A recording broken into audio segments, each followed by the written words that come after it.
Hello, welcome to the second webinar of the Living with Highs and Lows webinar series. Before we begin, just a few quick housekeeping items. First, if you wouldn't mind raising your hand in the attendee panel by clicking on the hand, that way I'll know the audio is working. Great, thank you so much. Sounds like you guys can hear us.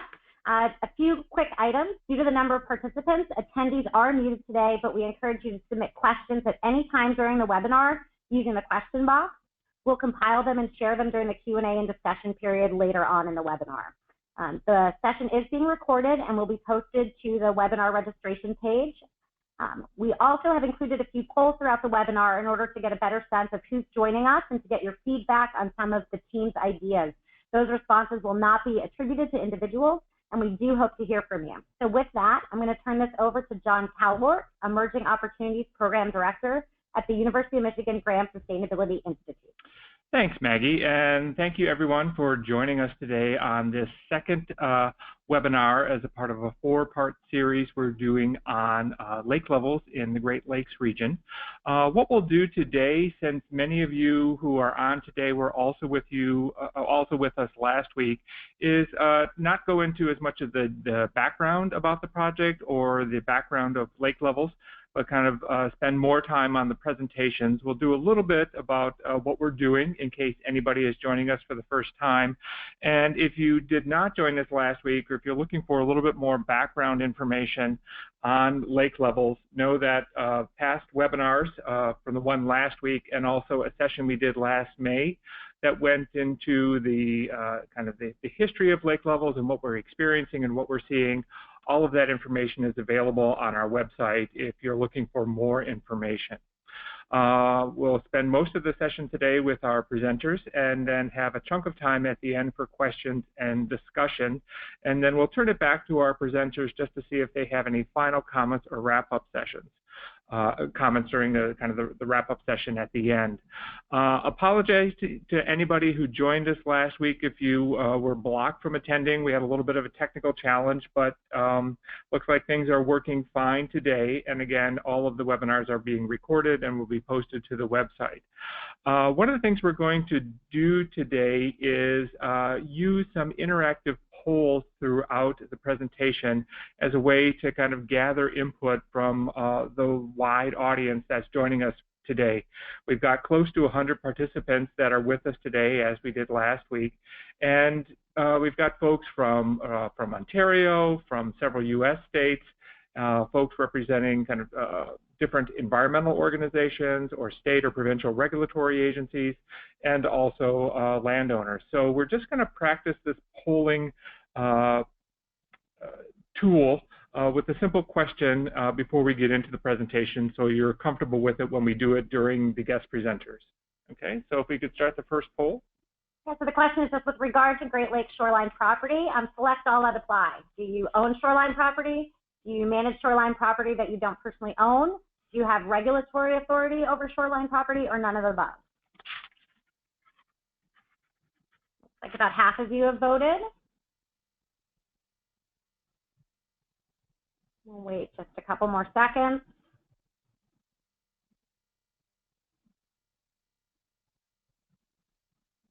All right, cast your final vote, and let's take a look. Looks like 20% of you own shoreline property, just under 10% manage shoreline property, and nearly half of you have regulatory authority over shoreline property. Great. So glad to know that everybody that worked for everyone. We'll be doing a few more of those later in the presentation.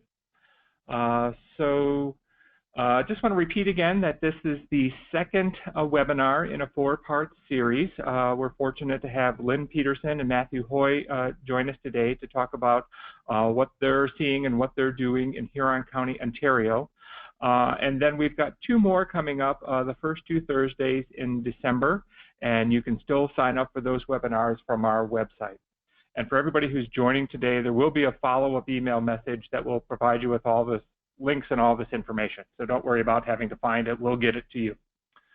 So what are we doing with this project? So this is a water levels integrated assessment, and we're trying to examine the environmentally, socially, political, and economically feasible options and management actions to adapt to current and future variability with Great Lake water levels.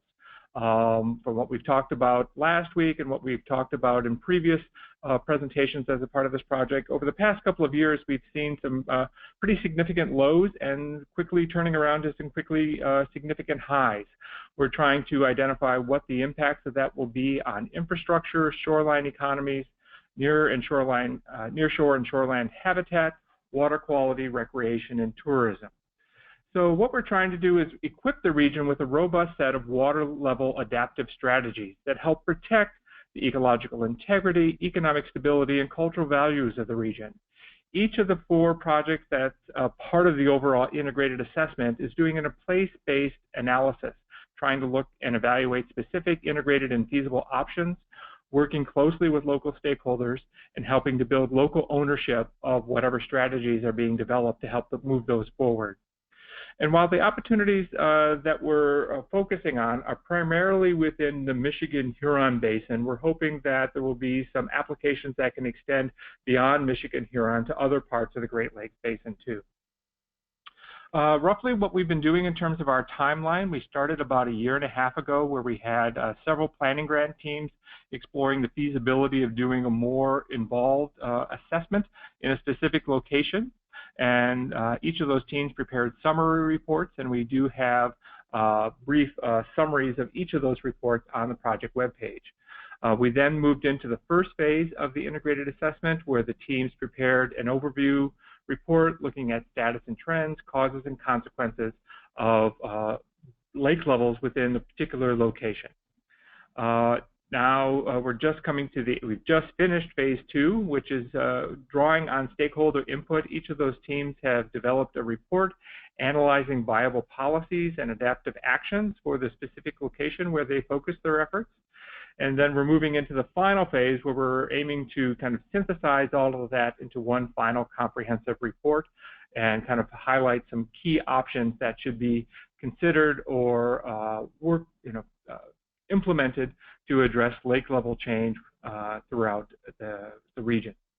So with that, we're going to turn it over now to the first of our presenters, Lynne Peterson, who has been leading the team looking at high bluff issues in Ontario. And Lynne, Maggie's going to transfer the presentation over to you, and then you can take it from there. Hello. Great. There you go, Lynne. Okay. Well, we're doing the Huron County, Ontario Integrated Assessment Project, and I'm going to now take you through a presentation on what basically this covers the results of our final report that have adaptive actions. Oh, good.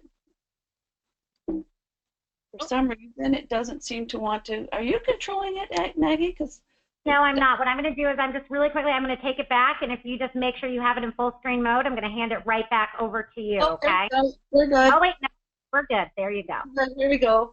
So yes, and so building on John's description of the process, we did a feasibility report in September 2015 and moved into the full IA this past year. We had a full-day workshop with 45 Water Protection Steering Committee members and additional stakeholders and went into a variety of issues in great detail. And we finished a phase 1 research report in May the 3rd. This is a 60-page research background paper that provides a real wealth, I think, of information on a whole range of topics affected by extreme lake levels. The next steps, of course, since then has been to do presentations, to take the results of our phase 1 work out to public meetings. We've done 4 public presentations, including the conference for the Lake Huron Centre for Coastal Conservation. We've been to, I also went to the June Coastal Zone Canada Conference workshop on natural and nature-based shoreline protection, and I went to a public meeting hosted by the Blue Water Shoreline Residents Association, where there was a presentation on the shoreline management plan update work by the Ausable Bayfield Conservation Authority, and that had more than 100 people at it, which was very interesting to hear some of their reactions. We also had the benefit of a lot of help from Huron County in scheduling, and also with the participation of the Water Protection Steering Committee, and with a subcommittee, an extreme level subcommittee of that group. So our next steps, I'm going to put next steps here rather than at the end of my presentation, because at the end of the presentation we're going to segue you to Matt's presentation. But for us, the next steps will be to submit the final report with our recommendations to decision makers for their consideration of recommendations. And I noted from scanning the registration list that a number of you will likely be getting a copy of this report with a suggestion that you might want to consider one or more of the recommendations for future action. We also want to make sure that the really a very large amount of research that we pulled together and the recommendations are locally available, and we're going to work with the Lake Huron Centre for Coastal Conservation on packaging up a lot of that research for posting on their website. And of course, we're going to be participating in the Phase 3 integration work with the Grants of Safe Sustainability Institute. Study participants, we have a project team that's quite diverse. I led it. I'm a former Ontario Public Service senior executive, and both Tanya Wanio and I were policy wonks all of our careers, 30 years worth of policy projects at the provincial level, most of them to do with municipal government, municipal administration, municipal finance, land use planning, and a whole host of issues that are implemented at the municipal level. We also had Helen McRae, who was a former municipal chief administrative officer, very much very much highly respected person who has had a lot of expertise in how things are actually delivered at the local level. And we had Kate Proctor, a writer editor in Huron County Farmer, who was a superb editor for our first very large report. We had Dr. Agnes Richards, who is a University of Toronto adjunct professor and Environment Canada scientist, and Megan Allerton, who is also a graduate student at the University of Toronto. She's now pursuing a PhD at Trent. So that was our sort of our research team. We actually calculated that you had probably more than 110 years of policy experience with this group, and we certainly covered a diverse area of expertise. Local contributors were equally awesome. We had folks from the Lake Huron Centre for Coastal Conservation, and I'd like to just quickly shout out to Jeff Peach, who was instrumental really in us moving from the feasibility study to a full IA. He just, when he heard that time was really short for applying, he leaped into action, and in less than a weekend, he had Mayor Jim Ginn, Warden Gowing, and all of the local resources writing letters of support and participating in ensuring that we were able to apply to continue on to do a full IA. The Au Bayfield Conservation Authority and the Maitland Valley Conservation Authority have very wonderfully expert staff who are working in the area of local conservation and regulation and dealing with a lot of the issues, directly with a lot of the issues that we looked at in our study. The Huron County Planning and Development Department, as I mentioned again, was extremely supportive of it and contributed a lot. Susanna Reid in particular did a paper presentation on Ontario's land use planning system and how it works for lakeshore development issues. Her manager is Scott Tuso, who reviewed our early paper, and Nina Reynolds was extremely helpful in helping us organize our meetings and make sure that we had everything we needed for them. The other really critical people in this process have been representatives from the two local residents associations. So Roger Watt from Asheville Colburn Lakefront Association, and Sue Haskett and Jan Purvis from the Blue Water Shoreline Residents Association. These two associations really cover the whole area that is encompassed by Huron County's bluffs in particular, where some of the most kind of urgent issues were emerging. And they were extremely valuable contributors to this process. And finally, the chair of the Water Protection Steering Committee, Central Huron Mayor, His Worship Jim Ginn, he was ever the fabulously talented chairman. He emceed all of our meetings. He made sure that everyone was heard.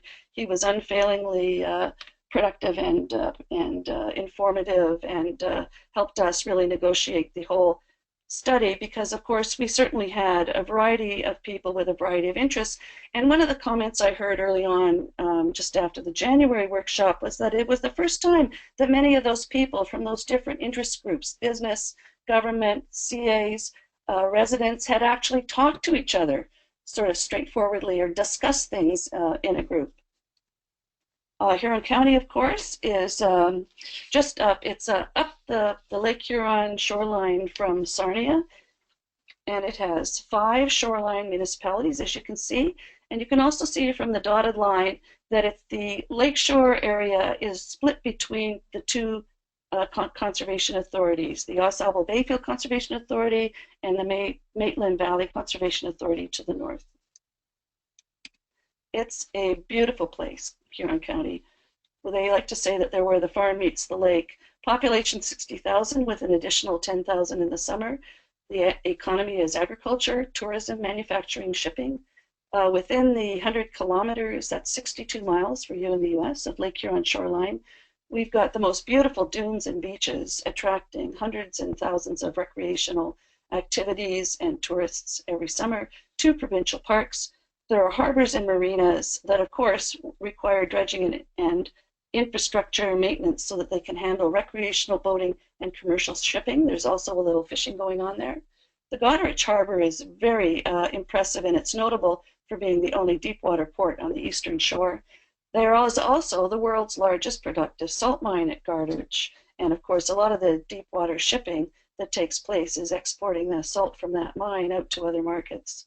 And within this whole environment, so we've got dunes, we've got beaches, but there's also 50 kilometers, 31 miles of steep, majestic bluffs with stunning sunset views. But that intends to be where most of our attention was focused, for reasons that you'll shortly hear about. When we did the feasibility study, I think this is really worth mentioning. I discovered that there are already a lot of lake level activities going on in Huron County. The two CAs already had online hazard land mapping. They already tended to put out flood and erosion alerts as they were needed. Maitland Valley, in particular, had been doing emergency planning exercises to do with coastal slumps with the Ashfield, Colburn, Wawanash Township, and was working on an upcoming public education strategy. And the Au Sable Bayfield Conservation Authority was just proceeding to look at how it was going to update its shoreline management plan, which is a really key document for that CA. The Lake Huron Centre had a whole plethora of wonderful information for residents and others on Bluff Stewardship Guide, a coastal bluff geohazard checklist. They'd already done a year or 2 previously an extreme lake level position statement, and they were starting to think about doing a coastal action plan. And the Water Protection Steering Committee, which is a body of the County of Huron, it had been created in 2004 to deal with water quality issues and became the advisory committee for this integrated assessment study. In April, that committee celebrated its 2000th Stewardship Conservation Grant. They have a whole little grant program where they will provide local residents with funding for a whole range of really valuable conservation and stewardship type activities, all to help water quality, of course. And the town of Goderich had a waterfront master plan underway in 2016. And it's not mentioned here, but the town of Bayfield, while not specifically looking at the waterfront, also has a growth planning exercise underway, which has some real relevance for lake levels concerns.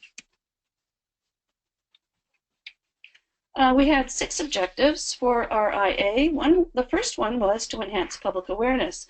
One of the things that we learned during the feasibility study was that, in fact, a lot of people aren't really aware of lake level issues.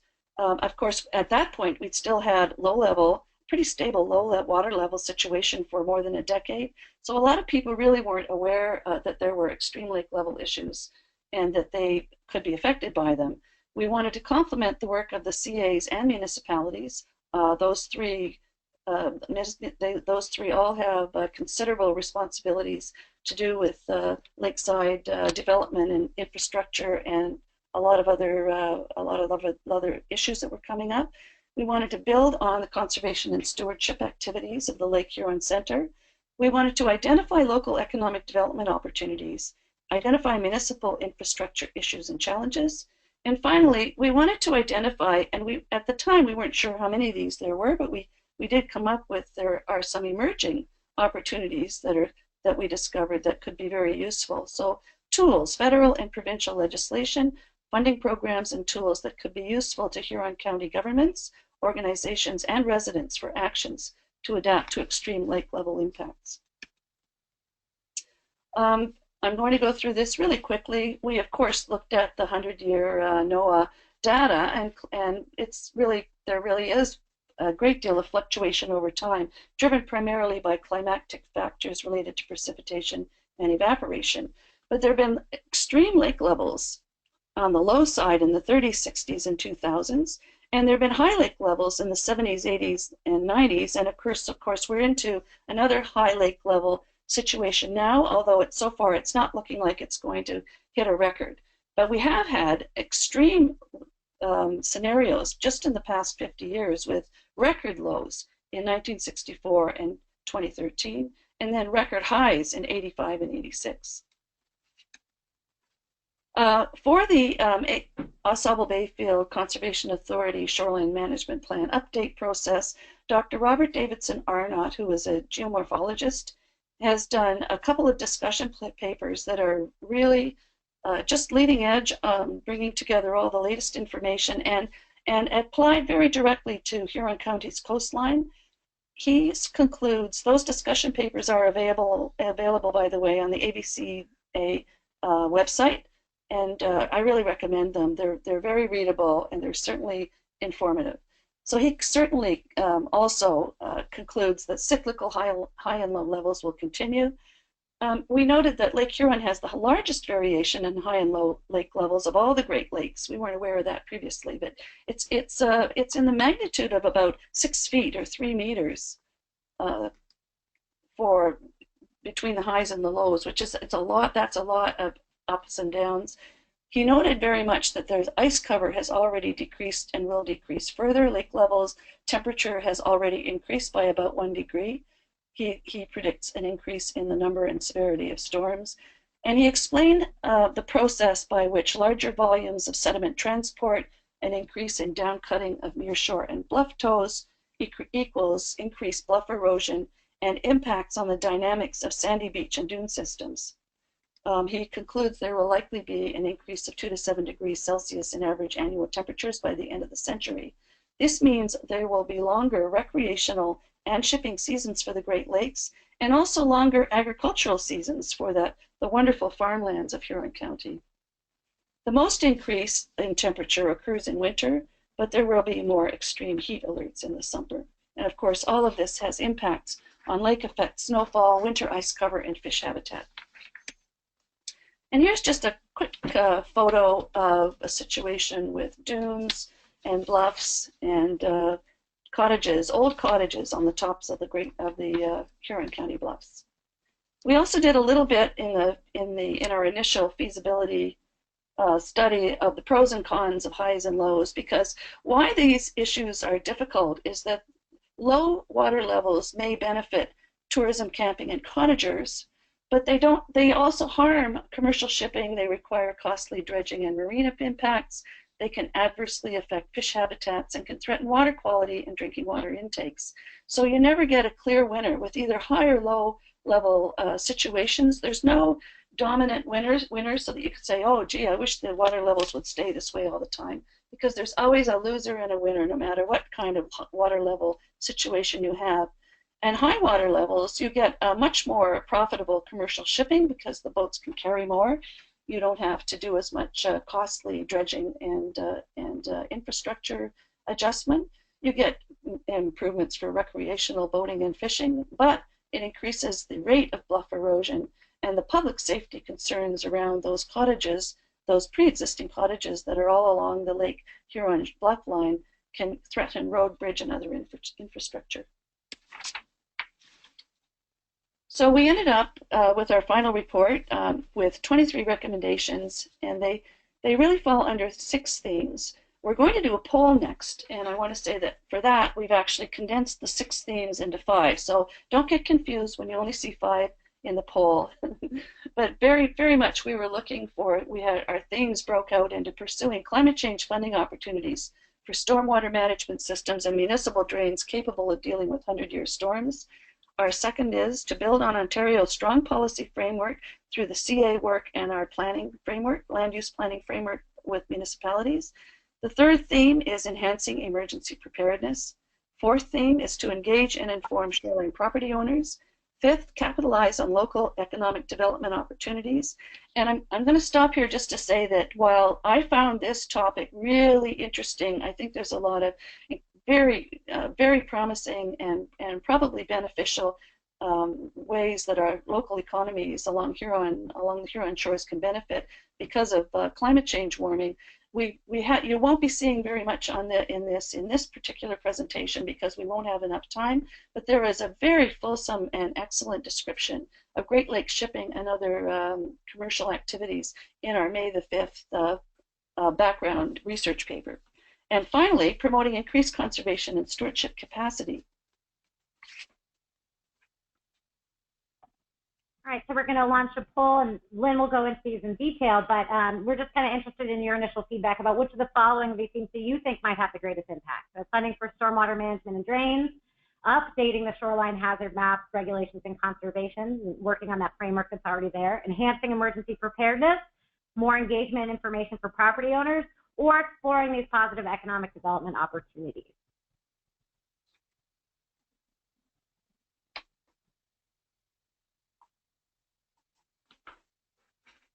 Great, that's about half of you.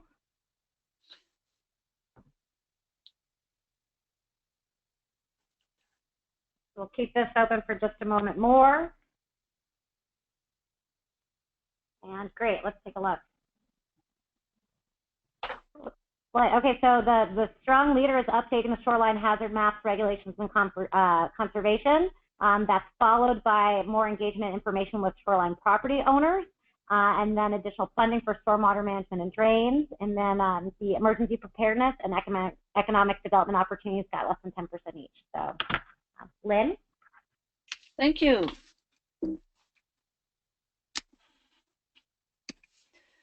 Just a quick diagram, a picture from Huron County. This doesn't have any structures in it, but it really shows you why that first theme around stormwater management became so prominent in our Huron County discussions, because not only do we have the erosion and the bluff situation with overland flows when there's flooding, the water comes pouring down over those agricultural lands, and it all is going to end up in Lake Huron. And in addition to the bluffs themselves, we also have 130 streams, ravines, gullies that flow down those 50 kilometers. Through the farm fields and down. And when you get storm situations, you get these huge storm surges with an enormous amount of water pouring down these gullies and overland. And there's erosion through the gullies and onto the toe of the bluff as well. So it's the water situation during extreme storms is really quite striking. And then the CAs and the municipalities and local residents are dealing not only with erosion situations, but also with flooding. So recommendations were to really look for opportunities to pursue climate change funding opportunities, because probably most of you know that to do stormwater management, to do 100-year drains, municipal drains, these are really expensive items. Huron County is not an enormous municipality with deep pockets, so it's for them to be doing this level of stormwater management, they have to find funding elsewhere. So some of the areas that we discovered for Huron County to consider tapping were a new federal climate change disaster readiness community infrastructure funding. It was announced by Minister Goodale in January, and there will be work going on right now in various government departments establishing criteria and application processes. So we are very much recommending that Huron County get involved with this process, that they document and try to ensure that bluff disaster situations are on the radar for the Disaster Readiness Committee infrastructure funding items.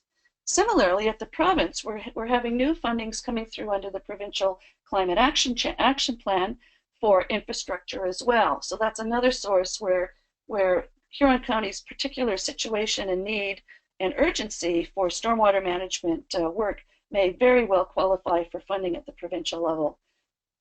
For agriculture, interestingly, there's a new Great Lakes Agriculture Stewardship Initiative funding for farmers for erosion control, and there the policy lever isn't so much flooding and erosion. It's maintaining those wonderfully productive topsoils on the fields rather than having storms just pouring that wonderful topsoil just down off the fields and through the gullies and out into Lake Huron. So how to maintain this incredibly valuable resource, our agricultural lands in Huron County. But the end result is the same, that again, they're looking for ways to provide funding for erosion control and stormwater management. And finally, this is a pre-existing program, the National Disaster Mitigation Program. It's federal, provincial, municipal, so all three levels participate in the funding. But the next one coming around will be for 2018, and we're recommending that, again, the county look at making applications for that. Finally, the Water Protection Steering Committee's own beautiful little funding program could include enhanced programs, funding programs for local residents to deal with erosion. And we're recommending that they look at doing that a little bit more, with a little bit more high profile. Although there are erosion programs already, but we think they could probably add some to them. Number 2, build on Ontario's policy framework. I've added a couple of slides in here for our American attendees to this webinar, because you may not be as familiar as we are about the kinds of things that we have in place here to deal with shoreline issues and shoreline development.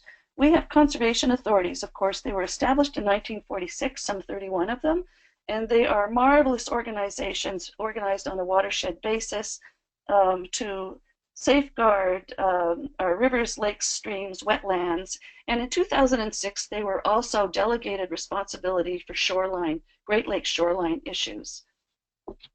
So we're recommending, now both of them are already committed to, and in fact ABCA has it underway, updating their mapping. The mapping, their hazard land mapping is quite old at the moment.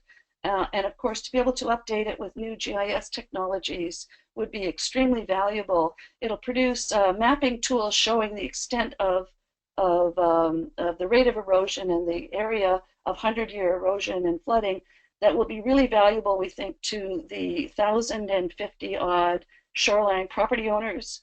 They'll be able to see, what are the prospects and the likelihood and the predictions for their particular area. What is the rate of erosion for where they have their cottage, and they'll be better prepared to be able to deal with the kinds of extreme weather events that are coming in the future. They will also need to take a look at their regulations for the 50 kilometers of Lake Huron Bluff. These are really, I can say that and make it sound easy, but these are very difficult and controversial processes for the local folks, both in the CAs and the municipalities and the property owners and their residents associations as well. And they need to be approached with lots of time and lots of consideration.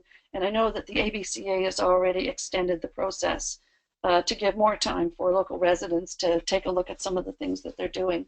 But what's on their website already, the 2 discussion papers by Dr. Robin Arnott-Davidson, plus the initial mapping that they've done, may already provide some tools and some information for local shoreline residents that would help them a very great deal.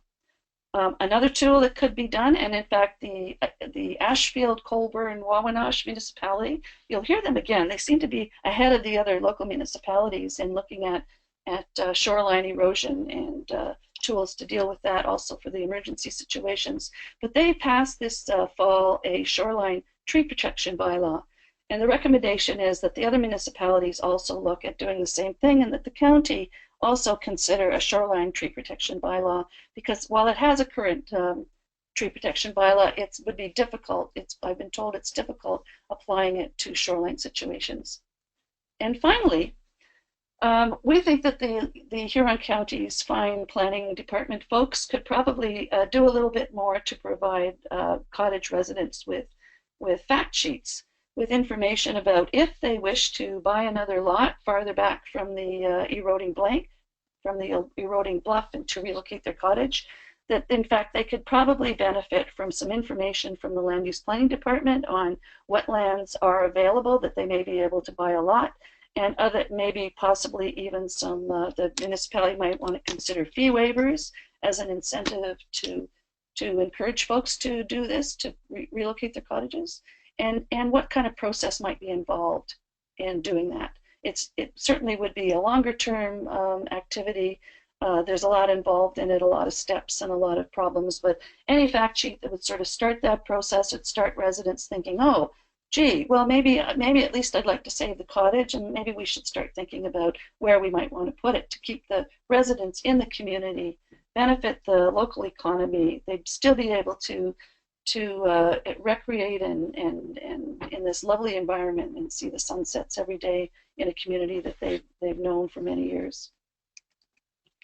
Here's an example of the Ontario's regulatory regime for establishing natural hazard considerations. So on the right is the technical guides for flooding, erosion, and dynamic beaches from the Ministry of Natural Resources and Forestry. So this is what all of the CAs, when they're reviewing their hazard land mapping, start with this. This is the initial starting point. They have to follow the technical guide, and the little diagram that shows you how it actually ends up. It's a 100-year. Ontario requires CAs to establish both flooding, erosion limit, and dynamic beach hazards at a 100-year timeline. So what in 100 years, how far would erosion take you? How far would a 100-year flood reach? And then those are the areas then that they provide the mapping of that 100-year, those 100-year limits to the municipalities, who then include them in their land use planning documents. This is the other really important policy document, the provincial policy statement. Ontario has what we call a policy-led system.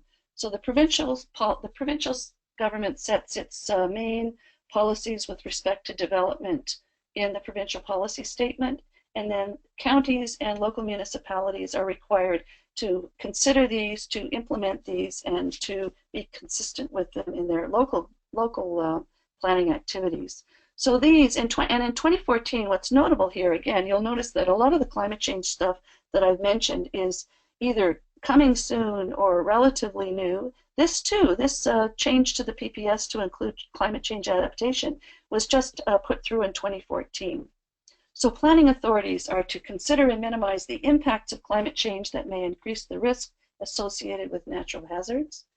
What that means is that we're getting more 100-year storms less frequently than 100 years, and that has to be considered. Development shall generally be directed to areas outside of hazardous lands adjacent to the shorelines of the Great Lakes. Development and site alteration shall not be permitted within areas that would be rendered inaccessible during times of flooding hazards, erosion hazards, and/or dynamic beach hazards. And certainly Huron County has all three kinds of hazards.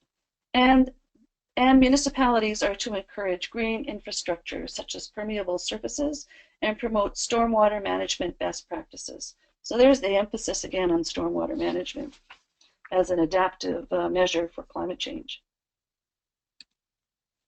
A really quick, again, Suzanne Reed from the Planning Department developed this schematic just to illustrate how our various pieces of regulatory authority fit in, with the Ontario setting the policies, then Huron County establishing a county official plan, which is then translated into more detail by the local municipalities in their official plans and zoning bylaws.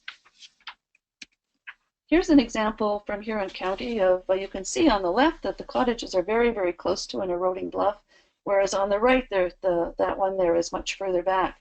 So this is what a situation looks like if you see it from a, I guess this was from an airplane or a helicopter from the view. When you get to the planning situation, then you get the conservation authorities are doing the mapping and the calculations to establish this yellow line, which is the 100-year recession limit and the CA regulatory limit. And the red line indicates where the top of the bank is. So from there on, it's kind of a straight down bluff.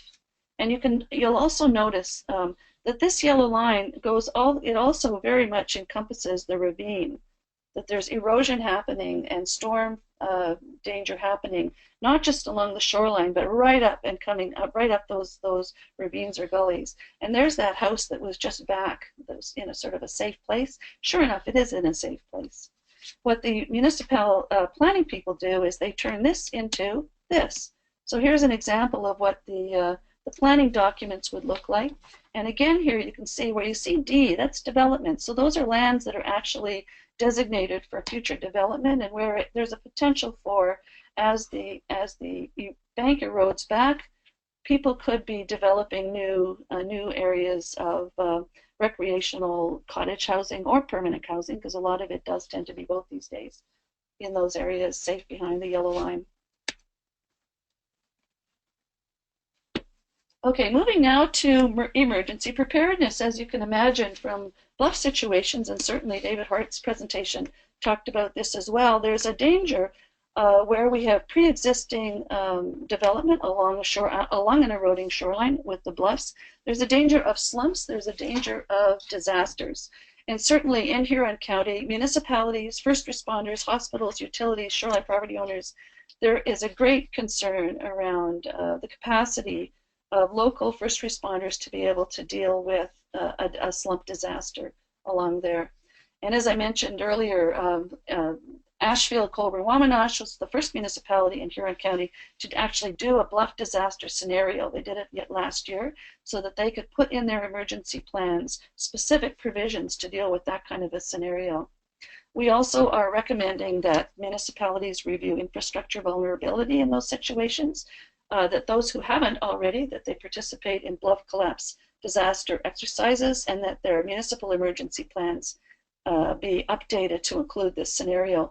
I should mention probably, again for my American colleagues, that we have this Emergency Management and Civil Protection Act, which requires every municipality to develop, implement, and maintain an emergency management program.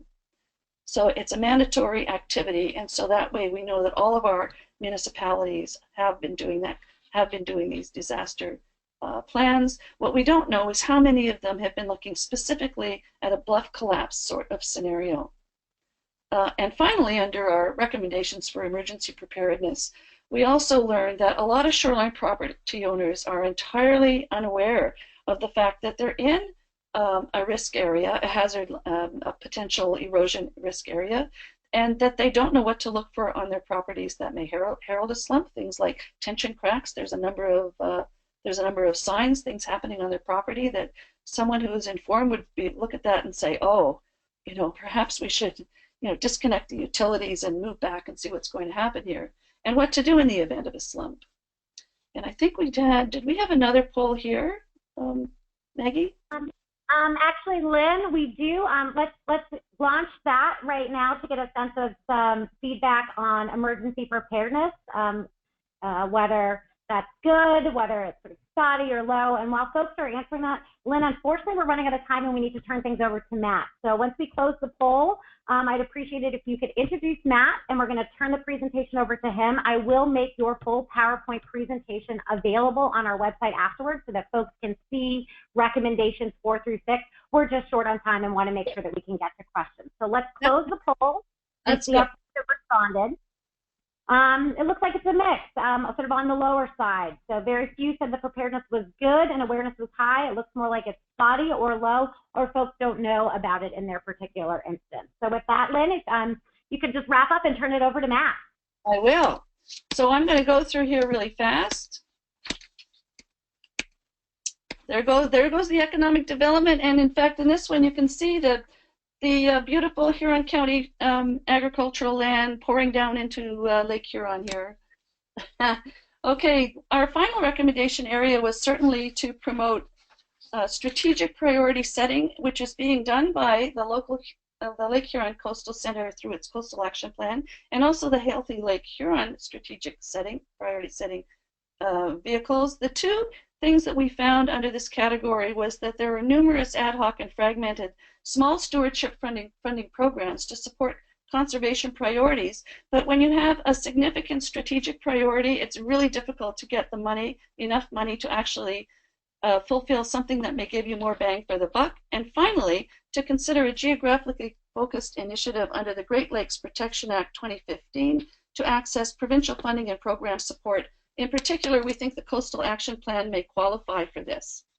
So that is that, and Matt is going to tell you a bit more about both the stakeholder, the property owner engagement and education activities that his organization is really well versed in, and also a little bit about where they're moving to with the Coastal Action Plan. Great, thank you, Lynn. Matt, I'm going to turn the presentation over to you.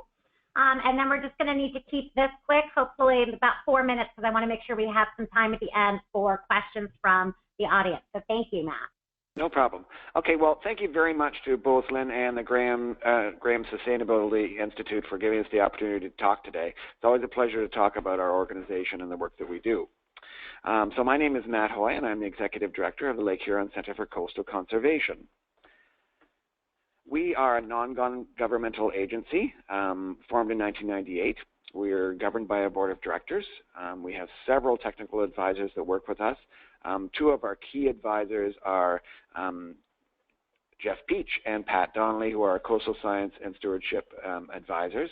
And then we have 5 professional staff in the office.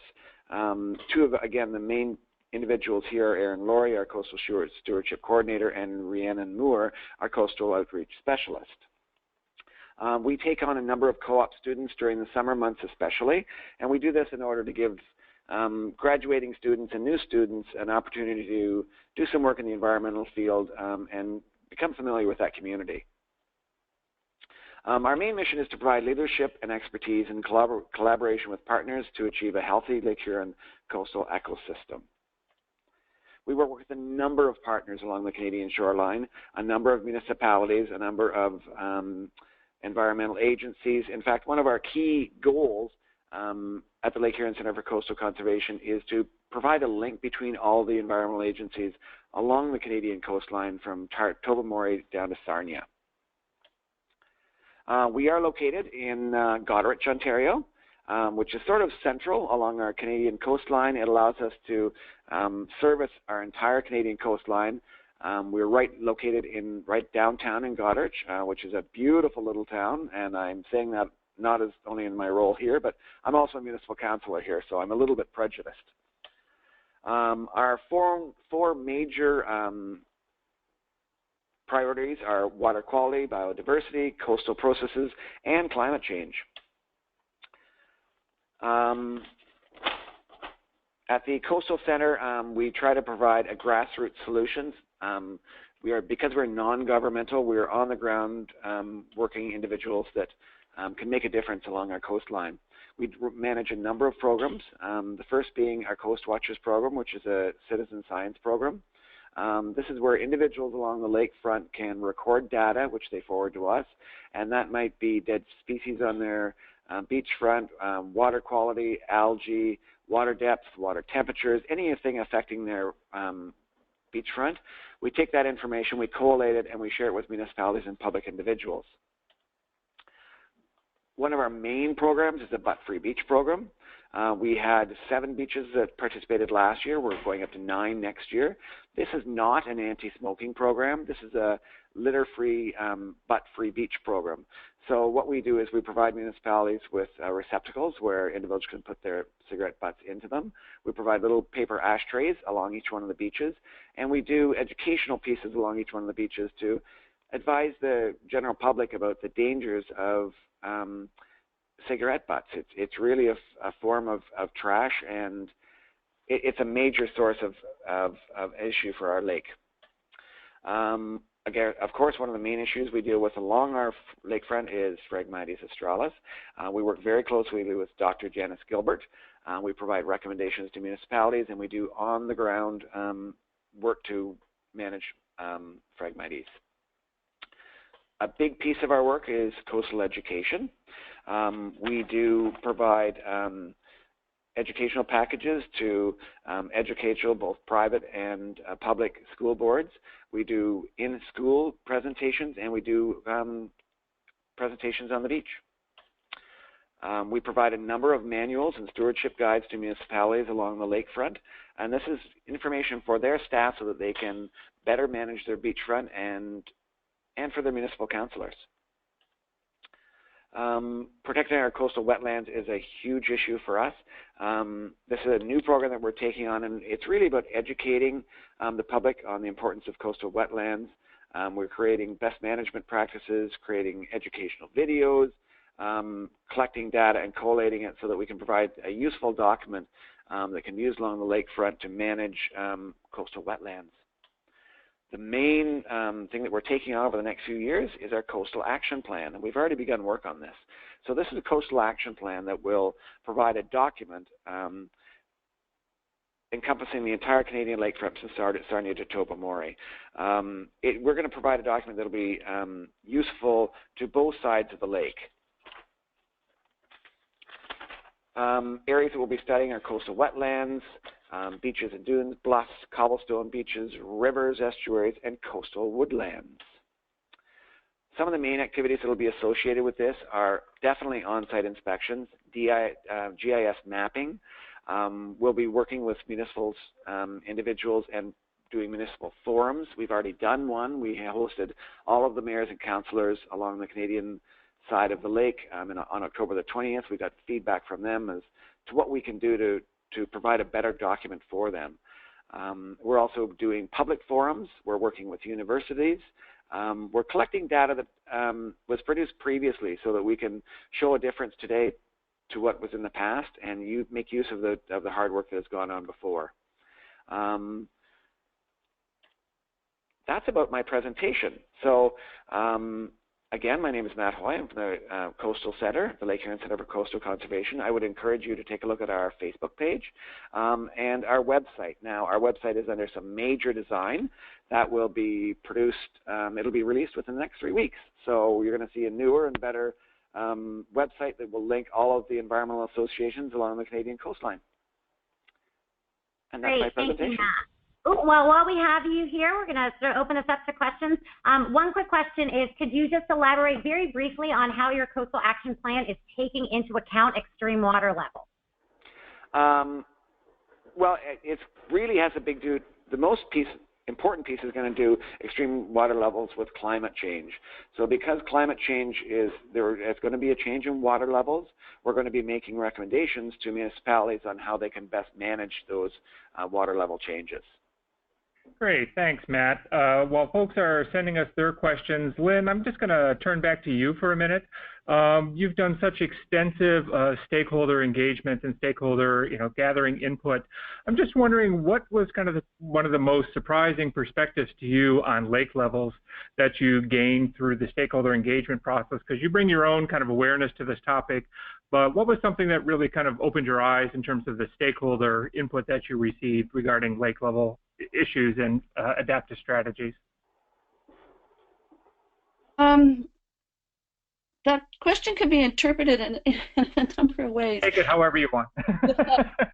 I would make a couple of comments. The meetings that I went to, at one of the meetings, the MC asked a question: how many folks in the room? There were about 100 folks in the room. It was a shoreline property owners meeting. How many of you are new? And shockingly, a third of the room were new shoreline property owners, and this was their first visit to the association meeting. The other thing that surprised me when I had questions, I did a presentation at one of these meetings, and the questions that I got afterwards, people came up and they told me that they had no idea. They had no idea that there were lake level changes at all. They thought that kind of what they were used to seeing was how it always was.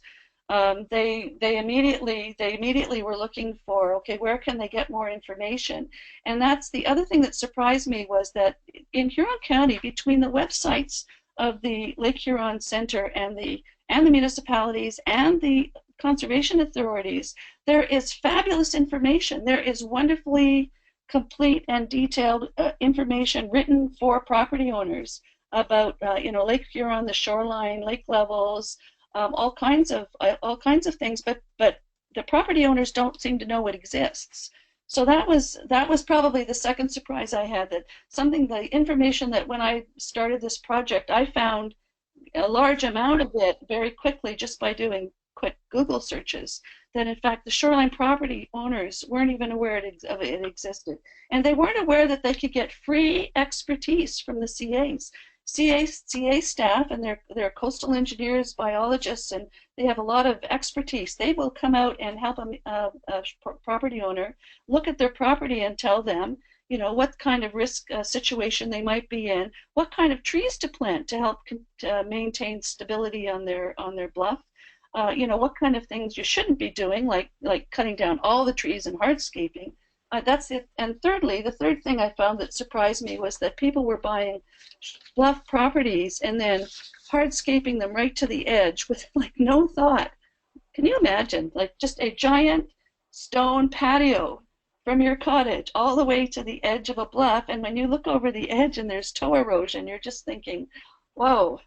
So Great. some of related to that, Lynn, I sort of know we had to skip through it earlier, but could you just very briefly mention some of the options for this improved outreach and engagement that your assessment has considered, some of the different means for reaching out and engaging? Yeah, sure.